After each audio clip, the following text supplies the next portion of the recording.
नमस्कार शेतकरी मित्रांनो, नवभारत टीव्ही यूट्यूब चॅनलमध्ये आपलं सहर्ष स्वागत आहे. तर शेतकरी मित्रांनो, आता भुईमुग पिकाच्या बऱ्याचशा शेतकऱ्यांनी पेरणी केली आहे. काही शेतकरी डोबणी करत आहेत आणि आता वेगवेगळ्या प्रकारचं बी देखील आहे. तर आपल्याला कमी ह्याच्यामध्ये जास्त उत्पादन निघणं देखील खूप महत्त्वाचं असतं. कारण आता बरेचसे शेतकरी जास्त प्रमाणामध्ये करत नाहीत, म्हणजे अगदी थोडक्यामध्ये करतात, घरी खाण्यापुरता करतात. काही शेतकरी जास्त बी करतात. पण आपल्याला भुईमुग जास्त निघण्यासाठी आपल्याला कशा पद्धतीने करायचा आणि त्याला कुठली खतं वापरायची ती आज आपण ह्या व्हिडिओच्या माध्यमातून पाहणार आहोत.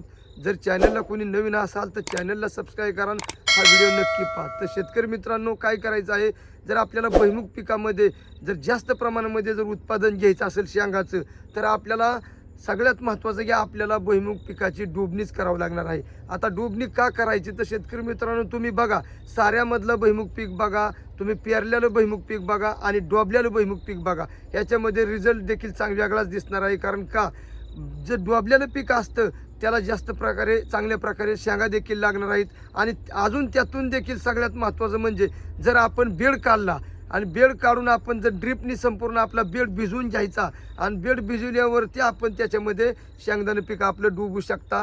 त्याचा रिझल्ट देखील चांगला आहे आणि त्याच्यामुळे आपल्याला उत्पादन देखील भरपूर निघतं. कारण काय होतं की ज्या वेळेस आपण भुईमुग डोबणी करत असतो बेडवरती, त्यावेळेस आपल्याला ती बेड आपला हा संपूर्ण भुसभुशीत असतो आणि त्याच्यामुळे आपल्याला जे भुईमुगाच्या ज्या आरा आहेत त्या आरा देखील आपल्या बेडमध्ये भरपूर चांगल्या प्रमाणामध्ये घुसत असतात आणि उपटताना देखील शेंग देखील आपली संपूर्ण उपटून निघत असते. त्याच्यामुळे बेडवरती भुईमुग पीक जर केला तर नक्की आपल्याला रिझल्ट देखील चांगल्या प्रकारे शेंगा देखील निघणार आहेत. आता तर बरेचसे शेतकऱ्यांना डोबणी करणं होत नाही, काही शेतकरी पेरत असतात. पण शेतकरी मित्रांनो, पेरणी करत असतो आपण, पण ज्यावेळेस आपण सारं काढतो, साऱ्यामध्ये जास्त पाणी साठून काय होतं की, आणि आपण साठून त्याच्यामुळे रान आपलं निबार येतं आणि रान आवळून आले, जमीन जर आवळून आली तर आपल्याला ज्या आरा असतात भुईमुग पिकाच्या त्या आरा जमिनीमध्ये घुसतात, पण तरी कमी प्रमाणामध्ये आपल्याला शेंग लागली जाते. पण जसं बेडवर आपण जर भुईमुग पीक केलं आणि जर तो आपण येल निसता उपटून बघितला तर अशा जास्त प्रमाणामध्ये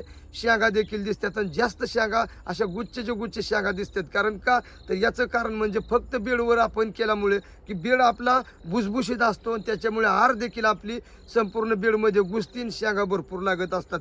आता तर काही शेतकरी भुईमुग पेरणी करत असतात, साऱ्यामध्ये करतात. पण साऱ्यामध्ये जरी केला तरी मग कमीत कमी त्याला आपण सगळ्यात महत्त्वाचं शेतकरी मित्रांनो खताचा वापर, त्याला जास्त गुळी सिंगल सुपरचा जास्त वापर करा. कारण का, ज्यावेळेस आपण गुळी सिंगल सुपर वापरतो त्याच्यामुळे आपल्या भुईमुग जी जमीन जी आहे, जी रान म्हणून आपण, ती भुसभुशीत येतं आणि त्याच्यामुळे आपल्याला आर देखील भरपूर लागतील, त्याच्यामुळे शेंगा देखील भरपूर लागत असतील.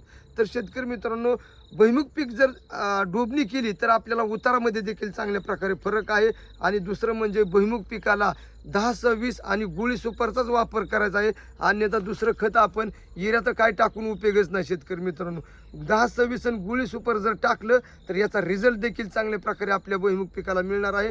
तर ज्या शेतकऱ्यांना भुईमुग पीक डोबणी करून करायचं आहे त्या शेतकऱ्यांनी डोबणी करून करावं. कारण जरी आपल्याला त्रास होत असेल डोबायचा तर आपण बेड वलवून घ्यायचा आणि संपूर्ण आपलं बी बेडवरती डोबायचं आहे.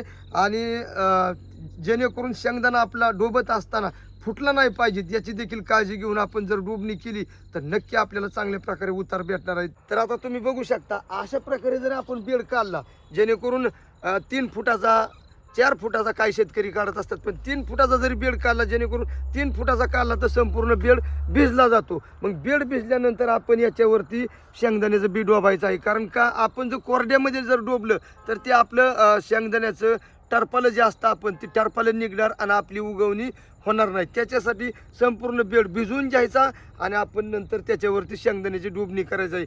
चांगल्या प्रकारे आपल्याला उत्पादन निघणार आहे. आणि आपण कमी पाण्यावरती म्हणू की ठिबकनीच आपल्याला पाणी देखील भुईमुग पिकाला द्यायचं आहे. तर शेतकरी मित्रांनो, व्हिडिओ आवडला असेल तर व्हिडिओला लाईक करा, चॅनलला सबस्क्राईब करा. तर भेटूया असंच पुढील व्हिडिओमध्ये. तोपर्यंत नमस्कार, धन्यवाद.